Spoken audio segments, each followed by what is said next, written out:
Hello and welcome to Spirit Touched. We're back to the subject of angels. We do have our own personal angels assigned to us. No, we are not always aware of their presence. 1 Corinthians 13, 11 and 12. When we have Daniel 10:3 moments is when they come, and then we have verse 10. It wasn't a dream or a hallucination. This makes it clear that when prayers are not answered right away, there could be a delay, and it's not a no answer. So just be patient. According to 2 Thessalonians 2, 3 through 10, the Antichrist is the lie. Make no mistake, God's angels are holy and Satan's are not. Genesis 32:2 tells us Jacob called them God's army. The reason he wrestled with that angel and got a dislocated hip is for all the things he did before leaving home and while at his uncle's.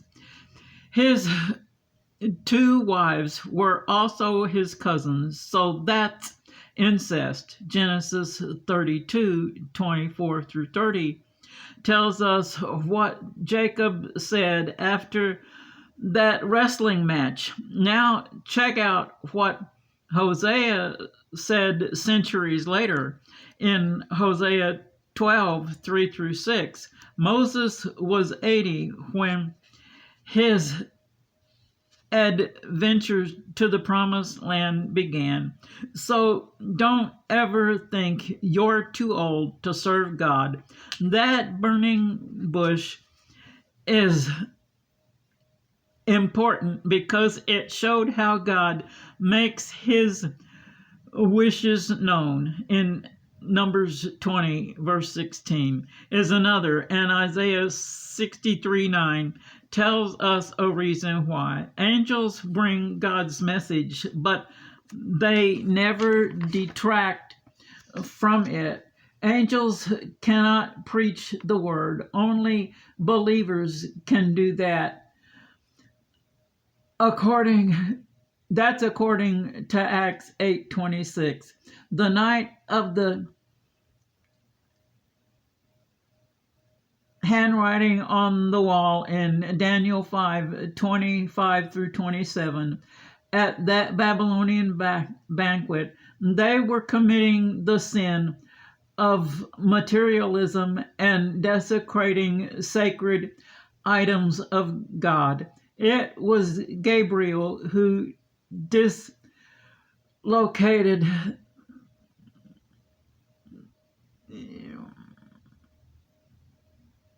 that Daniel 9:22 and 22 vision.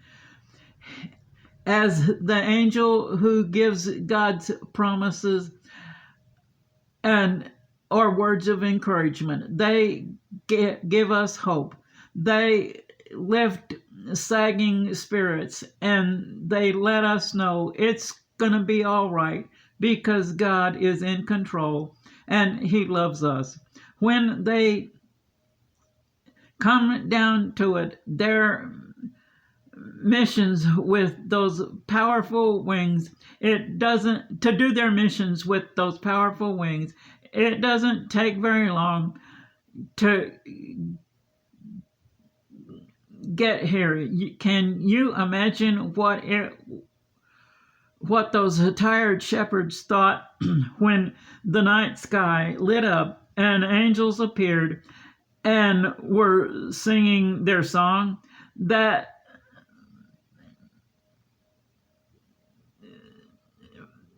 beautiful star would take them to the baby king. Those wise men left what they were doing, packed up their camels with kingly gifts and went to find the baby king of that star. Shepherds had been expecting that sign in the heavens for ages, but the shepherds and those wise men, people had been expecting that sign in the heavens for ages, but the shepherds and those wise men saw and then followed it. Saints praying at altars, watching with both hope and fear, will suddenly see the Lord descending into his temple. Then all creation will join that song.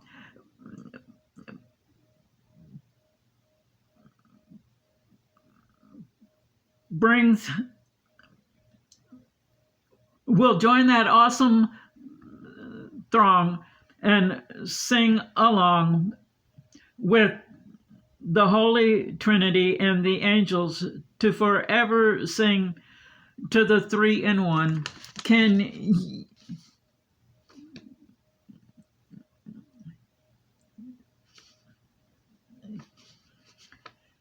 you then hear them singing, "Come and worship Christ, the newborn King"?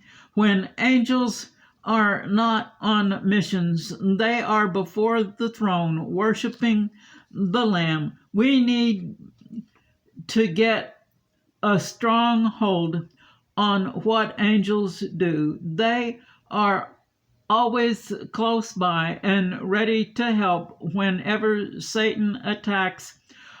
All it takes is just one word, help, and they are there. 2 Kings 6:14 through 17 is an Old Testament example. Then in the New Testament, look at Paul in Rome, Acts 27:23 through 25. Matthew 18:10 tells us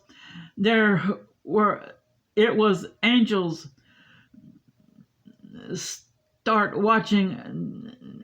is when angels start watching over us at birth, if not before. They want God's plans for us to be fulfilled, and they work hard to see that they are. Yes, they do watch over us. 1 Corinthians 4:9. Hagar knew of her master's God when Sarah kicked her out. In Genesis 16:7, it tells us an angel of that God followed her, then gave her a promise for her own son, whose name means God hears. That angel did Psalm 34:7 for her and her son. The protection that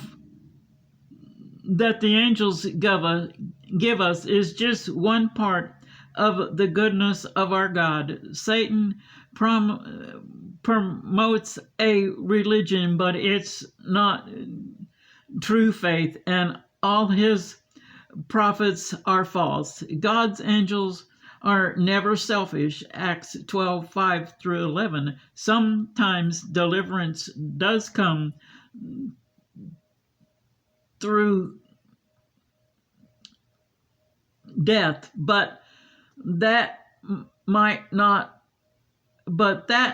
was not Peter's turn just yet.